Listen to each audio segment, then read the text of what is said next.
Hey guys, welcome back to my channel. ఇక్కడైతే నేను simple and ఈజీగా చేసుకునే చికెన్ ఫ్రై అయితే చూపిస్తున్నానండి. బ్యాచిలర్స్ కూడా చాలా ఈజీగా చేసుకోవచ్చు.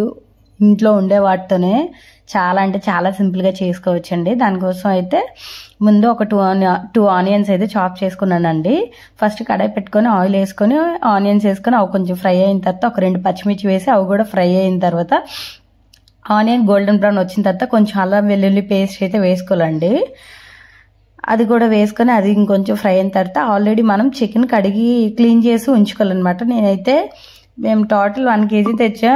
మిగతాది బిర్యానీలో వేసి ఒక 1/2 కేజీకి ఎక్కువ 1/2 కేజీకి తక్కువ ఉంటుందండి. అంత చికెన్ అయితే నేను ఇక్కడ చికెన్ ఫ్రై అయితే చేస్తున్నానండి. ఆల్రెడీ క్లీన్ చేసి పెట్టుకున్నాను.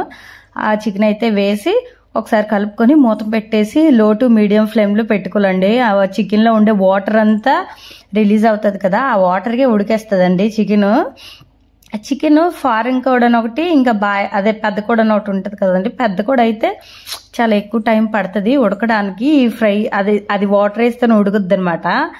ఓన్లీ ఇది ఫ్రై చేస్తాం కాబట్టి దీనికి బాయిలర్ లేదా ఫారిన్ అంటారు కదండి, అదైతే తెచ్చుకుంటే బాగుంటుంది అనమాట.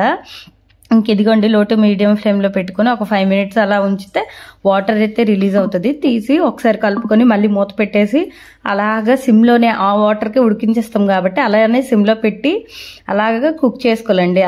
అదే ఫ్రై అవుతూ ఉంటుంది అనమాట. వాటర్ అంతా దగ్గరికి అయిపోయిన తర్వాత కొంచెం సాల్ట్ వేసుకుని అలానే కొంచెం పసుపు కొంచెం కారం వేసుకోవాలండి. నేను పసుపు వేసిన ఆ క్లిప్పింగ్ అయితే మిస్ అయిపోయిందనమాట, డిలీట్ అయిపోయినట్టుందండి. ఇంక ఇదిగోండి కారం అది వేసుకొని అంతా ఒకసారి కలుపుకొని మళ్ళీ మూత పెట్టేసి మళ్ళీ సిమ్లోనే అండి మొత్తం ఈ ప్రాసెస్ అంతా నేనైతే సిమ్లో పెట్టి కుక్ చేసుకున్నాను. బాగా ఫ్రై అవ్వాలి కదండి. మనం మీడియం ఫ్లేమ్ కానీ హై ఫ్లేమ్ కానీ పెడితే వాటర్ అంతా ఎగిరిపోద్ది తప్పించి మొక్క అయితే ఉడకదనమాట. అందుకని చెప్పేసి సిమ్లో పెట్టేసి బాగా ఫ్రై చేసుకోవాలన్నమాట. ఇంకా అంతా వాటర్ అంతా ఎగిరిపోయిన తర్వాత మనం ముక్కలు ఉడకాలి కదండి. అందుకని చెప్పేసి నేను చాలా అంటే చాలా కొంచెం వాటర్ వేసాను చూడండి. ఒక 50 ml కూడా ఉండదన్నమాట. ఆ వాటర్ వేసి మళ్ళీ మూత పెట్టేసి అలాగే దగ్గరికి ఫ్రై అవనిచ్చాను. ఇదిగోండి ఇంకా ఆయిల్ ఉంటుంది కదండి, ఆయిల్ కూడా రిలీజ్ అయ్యి ఇంకొంచెం వాటర్లా ఉందన్నమాట. మళ్ళీ ఆ వాటర్ అంతా ఎగిరిపోయేదాకా ఫ్రై చేస్తూనే ఉండాలండి. ఒక 15 to 20 మినిట్స్, ఒక 20 మినిట్స్లో అయితే అయిపోద్ది. చాలా అంటే చాలా సింపుల్గా అయిపోద్దండి. టేస్ట్ కూడా చాలా బాగుంటుంది. బ్యాచిలర్స్ కూడా ఈజీగా చేసుకోవచ్చు. ఓన్లీ ఇంట్లో ఉండే వాటితోనే చేసుకోవచ్చండి. బయట నుంచి ఇంకా అదే స్పెషల్గా ఏం తేవాల్సిన పని కూడా ఉండదు. ఇంకా అయిపోతుంది అనేటప్పుడు మసాలాలు వేసుకోవాలండి. నేను ముందు కొత్తిమీర కరివేపాకు వేసి తర్వాత మసాలాలు వేసుకున్నాను అనమాట. అంటే ముందు మసాలాలు వేయడం మర్చిపోయాను అనమాట. ఫ్రెష్ కరివేపాకు కొంచెం వేసుకోవాలండి. అలానే ఫ్రెష్ కొత్తిమీర కూడా వేసుకొని ఇంకొకసారి కలుపుకొని ఇంకొకసారి కలుపుకొని గరం మసాలా అలానే చికెన్ మసాలా వేసుకోవాలండి. ధనియాల పొడి అది ఉంటే కావాలనుకుంటే వేసుకోవచ్చు. మరి ఘాటు మసాలా ఎక్కువైపోద్ది, ఈజ కూడా తింటుందని చెప్పేసి నేను ఇంకా అన్ని ఎక్కువ మసాలాలు అయితే వేయలేదు.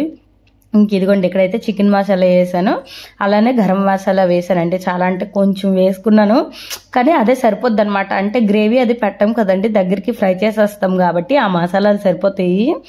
ఎంత టేస్టీగా వచ్చిందంటే చాలా టేస్టీగా వచ్చిందండి. ఇలా ఒకసారి ట్రై చేసి ఎలా ఉందో ఖచ్చితంగా కమెంట్ చేయండి. నాకైతే చాలా బాగా నచ్చింది. మా ఈషకు కూడా ఎంత బాగా నచ్చిందో. ఇక్కడ చూడండి, మీకు మొక్కలు చూస్తేనే అర్థమైపోద్ది అదైతే ఫ్రై అయిపోయిందని చెప్పేసి. ఇంకా అవి వేసేసుకున్న తర్వాత ఇంకా కర్రీ రెడీ అయిపోయిందండి. ఒక 2 మినిట్స్ ఫ్రై చేసుకొని ఉంచేసుకుంటే సరిపోద్ది. ఇంకా నేను అయిపోయిన తర్వాత కొంచెం మాడుతుందండి. అలా కాదన్నా వాటర్ పెద్దగా వేయం కాబట్టి కొంచెమైనా మాడుతుంది. వేరే బాక్స్లోకి అయితే తీసేసుకున్నాను. చూడండి, చూడడానికి ఎంత యమ్మీగా కనిపిస్తుందో. మీరు ఒకసారి ట్రై చేయండి ఈ పద్ధతిలో. చాలా అంటే చాలా బాగా వస్తుంది. నేను కూడా చేయడం అంటే ఒక 2-3 టైమ్స్ చేశానేమో. ఫస్ట్ నేను చేసి బాగా వచ్చిన తర్వాత నేను మళ్ళీ వీడియో షేర్ చేసుకుంటానండి. ఇంక ఇదైతే చూడండి, మొక్కలు బాగా ఉడికాయని చెప్పేసి తిన్నప్పుడైతే చిన్న క్లిప్పింగ్ అయితే తీసాను అనమాట. అదంతా అప్పుడే తినేసాం నేను, మా హస్బెండ్, మా పాప. చాలా అంటే చాలా బాగా వచ్చిందండి. మీరు కూడా ఒకసారి ట్రై చేసి ఎలా వచ్చిందో కమెంట్ సెక్షన్లో కమెంట్ చేయండి. ఒకసారి ఛానల్లో వీడియోస్ అన్నీ చెక్ చేయండి. మా వీడియోస్ కనుక మీకు నచ్చినట్లయితే ప్లీజ్ లైక్ చేసి షేర్ చేసి సబ్స్క్రైబ్ చేయండి. Bye bye.